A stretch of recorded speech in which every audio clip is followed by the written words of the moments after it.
J'aime pas être considéré comme un rappeur chrétien. Je préfère qu'on dise que je suis un chrétien qui fait du rap.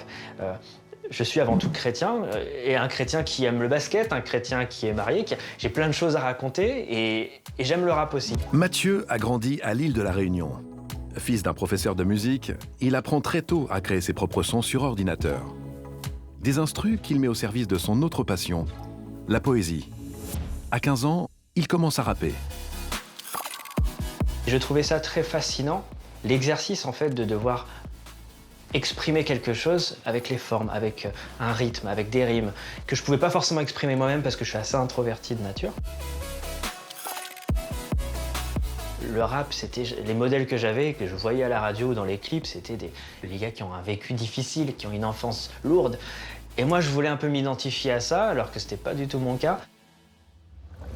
Mathieu, moi, je le vois comme quelqu'un de bizarrement introverti. Il est poli, quoi. Il veut pas faire de vagues, quoi. Et ça, c'est Mathieu, je trouve, en fait. J'avais des textes qui ne me ressemblaient pas. Tu vois, des textes où je changeais même de voix, tu vois, je voulais faire le bonhomme et je m'inventais une vie.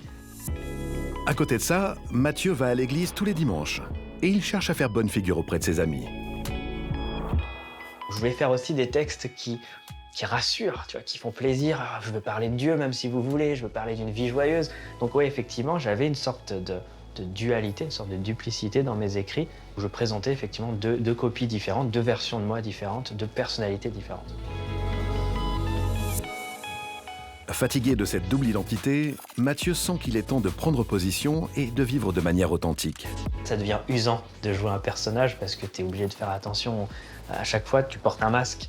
Qui je suis vraiment? Est-ce que j'ai vraiment envie de rapper des choses spirituelles? Est-ce que j'ai vraiment envie de parler de Dieu, de ma foi? Ou du fait que j'ai eu une enfance heureuse finalement? Ou est-ce que j'ai envie d'avoir cette image de rappeur gangster? Finalement, Mathieu fait son choix. Il parlera de Dieu dans ses textes. Une décision qui l'amène à grandir dans sa foi. Ce que tu fais, et ça mon père me l'avait notamment dit, ce que tu fais, fais-le vraiment à fond. Tu veux être un gangster, mais vas-y, fais-le à fond. Tu vois? Mais tu veux suivre Jésus, vas-y, fais-le à fond dans ce cas. Et grandir dans sa foi, c'est ça, c'est simplement dire, ok, je vais vraiment cultiver cette relation, je le connais pas si bien que ça, ce Jésus finalement. Alors je vais peut-être parler plus avec lui. Qu'est-ce qu'il te raconte vraiment dans la Bible, tu vois? Et si on me dit que je peux lui parler, alors je vais peut-être plus prier. On va voir si ça marche, on va voir si ça change quelque chose dans mon quotidien. Et c'est ça, grandir dans sa foi. Je vais écouter enfin ce qu'on dit à l'église. De toutes les options que le monde m'a proposées, vis comme ça, c'est ce mode de vie-là, celui-là qui est intéressant, celui-là il marche, là tu vas être vraiment en paix. Il n'y a que Jésus qui m'a proposé un modèle qui est concret et qui va jusqu'au bout. Les autres modèles me semblent assez limités, même dans le temps, alors que celui-là est le seul modèle que j'ai pu expérimenter. Après avoir expérimenté les autres modèles, celui-ci c'est celui qui est concret, qui m'accompagne. Je me sens aussi aimé, je me sens valorisé, je me sens aussi vrai parce que Jésus connaît mes galères et il connaît à quel point je suis vraiment mauvais à la base. Et en fait, c'est ça il m'a convaincu que c'est vraiment le chemin et que c'est vrai.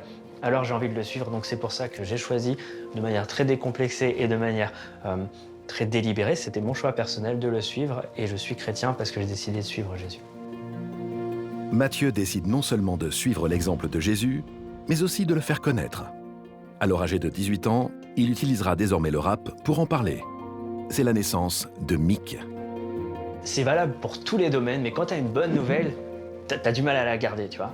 Donc moi, ça me frustrait de savoir que quelque chose qui avait vraiment changé ma vie, quand on dit ouais, Jésus il a changé ta vie, Jésus il a la réponse à tes questions et que c'était concret dans ma vie, j'ai vraiment envie que les autres le sachent. Il sort son premier album en 2012, puis rapidement un deuxième et un troisième.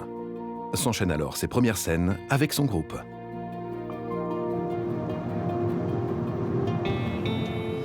En fait, là, on va voir Naomi, Michael et Nitou. Naomi, c'est ma petite sœur. Michael, c'est son mari.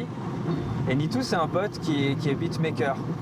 Michael, il fait de la guitare. Naomi, elle chante. Alors finalement, c'est une affaire de famille. Et en fait, il m'aide énormément, surtout pour tout ce qui est concert.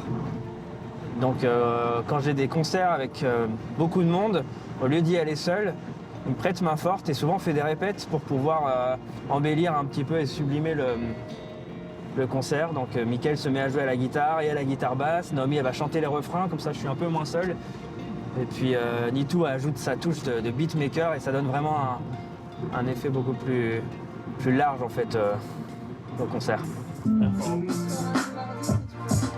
Regarde. S'il reprend son truc de lundi mardi. Comme ça, toi t'as voté des nouveaux accords, c'est ça? Ah oui, oui. Ouais, c'est un test. Alors, ce qu'on veut communiquer dans nos concerts et ce que Mick partage aussi dans ses textes, c'est le message de l'Évangile, ce que dit la Bible. Et on veut juste communiquer ce que Dieu a fait pour nous. Ça a porté du fruit puisque j'ai pu avoir des retours, des amis, je dis du basket, mais ça peut être des collègues, ça peut être des voisins qui font des retours. Ah, on comprend mieux.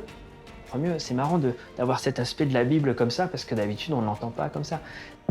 Mes pompes sont bien lassées, j'ai fait double nœud, le bandeau sur la tête, le short Nike et la gourde bleue. Je fais talons fesses et genoux, poitrine à l'échauffement et je souffle dans le rythme 15 minutes avant les étirements. J'ai des milliers d'enveloppes tassées dans le sac, accrochées à mon dos, la distrib commence bientôt. Mais j'ai pas d'itinéraire précis à suivre, je suis pas facteur, l'important c'est le message que je délivre. Je traverse et je sillonne les rues en courant, distribue la même lettre aux passants, parents et enfants. Je m'explique, je bosse à temps plein, j'ai associé devoir et passion. En CDI, je bosse pour Dieu au service communication. Les gens sont surpris par ce badge que je porte, intrigués. Ils se laissent conduire dans des débats de toutes sortes. Mais quand ces gens-là s'interrogent et disent « Regardez l'artiste », je leur réponds « Ne me regardez pas, regardez à Christ ». Des débuts encourageants qui le pousseront à se consacrer à son projet à plein temps en 2018.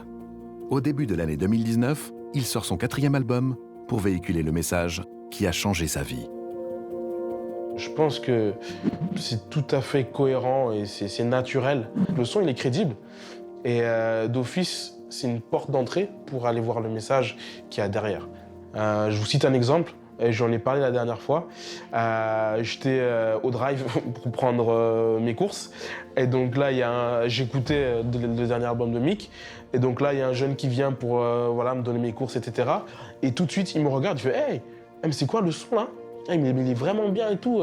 J'aime bien l'instru, etc. » Et je lui dis « Ah bah vas-y, c'est Mick, écoute, t'as Spotify, il va écouter, etc. » Et je pense qu'il n'y a pas plus grande victoire de te dire que tes petites rimes que tu as eues sur ton petit papier, ça a un impact dans la vie des gens.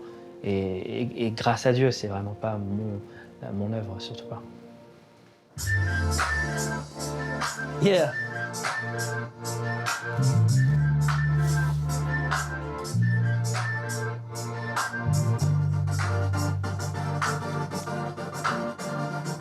Yeah.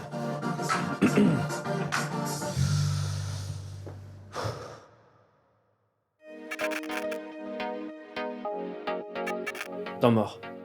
C'est pas le préféré des autres, mais moi c'est mon préféré. J. Cole. Très dur avec moi. Je vais me faire des ennemis, mais je vais dire La Réunion.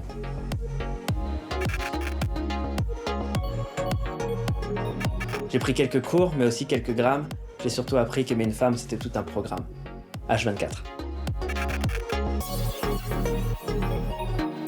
Ah, c'est à ma femme qu'il faut poser la question. De pas avoir une réaction du public appropriée. C'est-à-dire si on fait une blague, on appréhende qu'il ne rigole pas. Si on fait une punchline, on appréhende qu'il ne réagisse pas. Ça passe crème.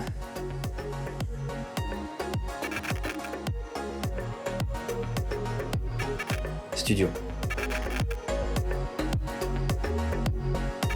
Jean 10-10, parce que Jésus il sort une punchline qui dit « Je suis venu donner aux hommes la vie, et la vie en abondance ».